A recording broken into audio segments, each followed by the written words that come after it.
In 1967, the Beatles were coming off the biggest selling, world changing album in music history, and they were looking for a new path forward. What they would choose to embark on next, as usual for the most unusual musical act in musical history, would be something out of a magical mystery tour bus ride. A concept created by Paul McCartney out of a circular vision for a film using abstract moments, surrealism, and improvisational occurrence.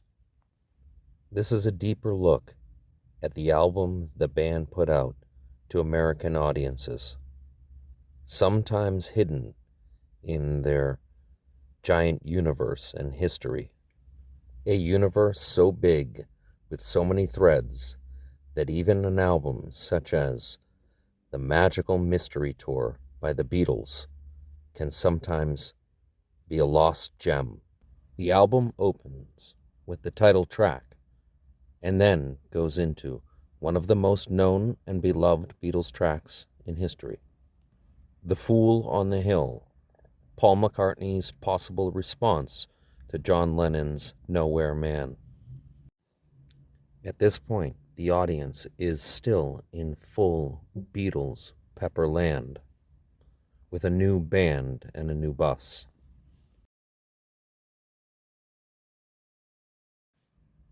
Along the way, though, some of the bus riders' lives are changing gradually, but progressing into new areas. George Harrison is beginning to experiment with sounds and different soundscapes and different ideas in music while trying to contribute to the band and compete with two of the greatest songwriters in history. Over the next few years, his life will go through tumultuous changes, and this bus ride would be just the beginning.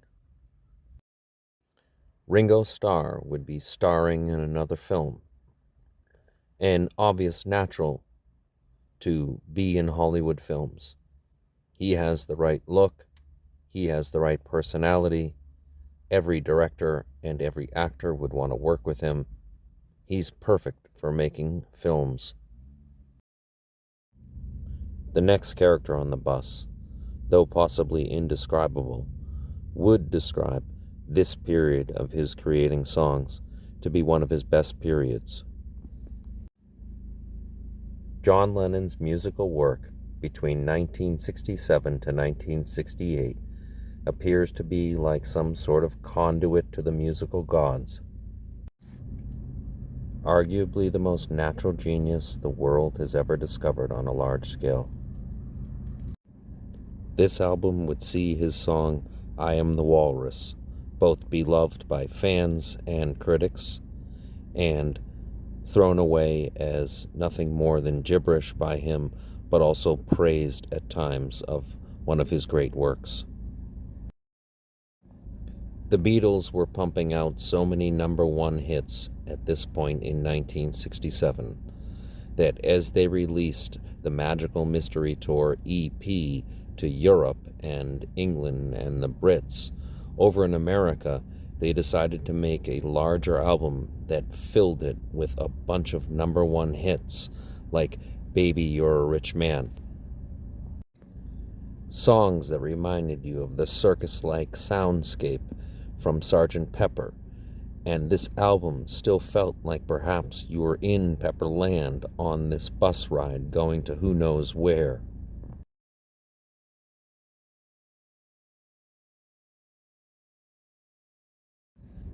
There were so many songs at this point that certain ones could be overlooked and not fit into the right albums. George Harrison at this point was starting to get to a peak of his work to where his songwriting was exceptional. And there were songs like It's All Too Much, which just missed the mainstream audience when they should have been shown. The song would end up on Yellow Submarine and the movie, but many modern audiences argue it could have fit onto this album or perhaps Sgt. Pepper somewhere. 1967 would be a spiritual door opening for George Harrison, to where by 1968 he would want to venture off into India and bring the guys with him.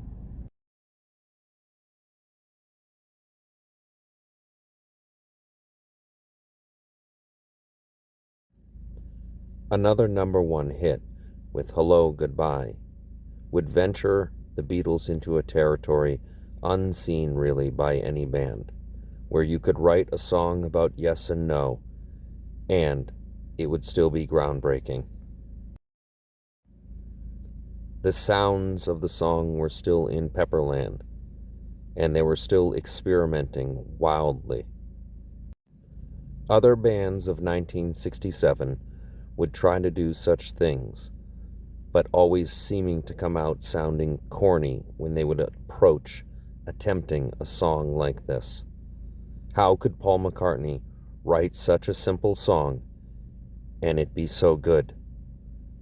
How could he keep getting the audience up off their seat and excited with that tingling feeling into your skin?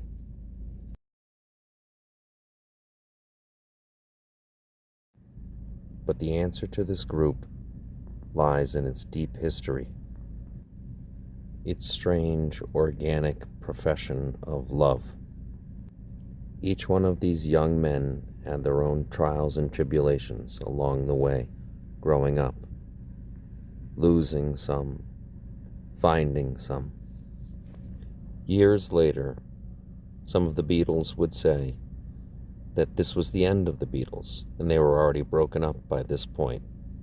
They had gone into the studio and they had become fake, and they were no longer rock and roll.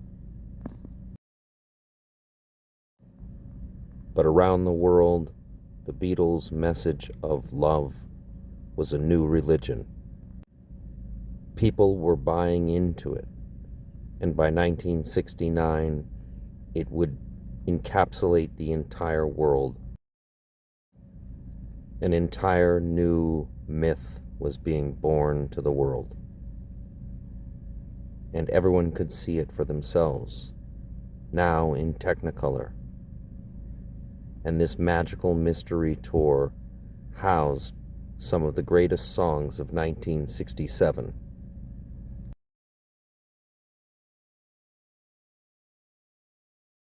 What follows is a reenactment of a during, before, and after bus ride of the Beatles on the magical mystery tour.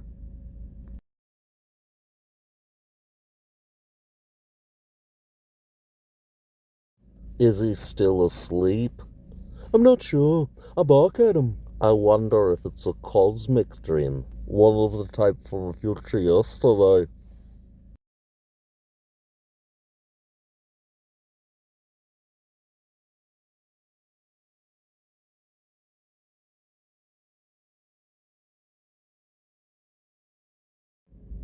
Think he's waking up, you know.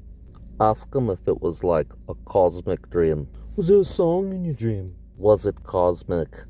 I don't know. It should be called Bottom's Dream. Why is that? Because there was no bottom, only Lennon. And so I call it John's Dream. But you were there, and you were there, and you were there too. But no Toto. Are you Toto? We were all there, just like now. We were a band on a bus like this one, and adventures lasted forever. There was magic and mystery and a tour with a show. Sgt. Pepper had taken the musical universe by storm. That a band that wasn't even them could catapult to perhaps the greatest album that had ever existed was a strange thing for each member of the band. The process to making the album had been long and complex, and the world wondered what they were going to give them next. Was it going to be more of the psychedelia into the abstract and surreal? Were they going to expand further? They would eventually go to India and then develop the White Album. But in between, they took a journey on a bus.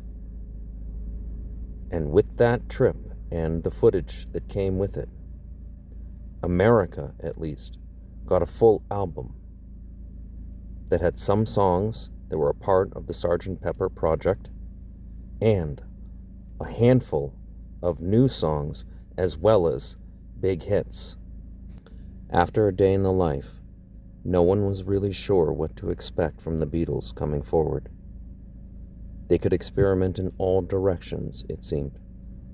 They were using orchestration and instrumentation and arrangement unlike Popsphere had ever seen before. Some could argue that the White Album has plenty of arrangement on it, and that Abbey Road has a perfection in production sound. But never again would the Beatles ever go on this type of journey of psychedelia as they would in the Magical Mystery Tour. It was the eventual unwinding of their instruments in this fugue state, this phase that they were in, that they were taking the world along with them on. They were in a major stage of self-discovery, both as human beings and grown adult men, setting the trends for every song that was on the radio. This band is quite spiritual. Yeah, they got a little something to them, don't they? Reminds me of a place. Well, tell us, boyo. From my childhood, a magical land. Do you know what he's talking about?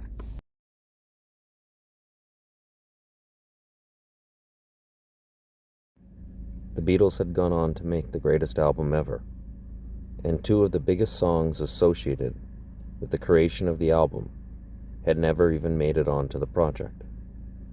And so, they were put onto the Magical Mystery Tour album and sold to the American audience, to a delight from them. I've got a song idea too, you know. Oh yeah? What's it about? Same as John's, childhood and nostalgia. Strawberry Fields Forever and Penny Lane were John Lennon and Paul McCartney's dueling efforts at creating an entire new universe in the pop sphere of sound and ideas.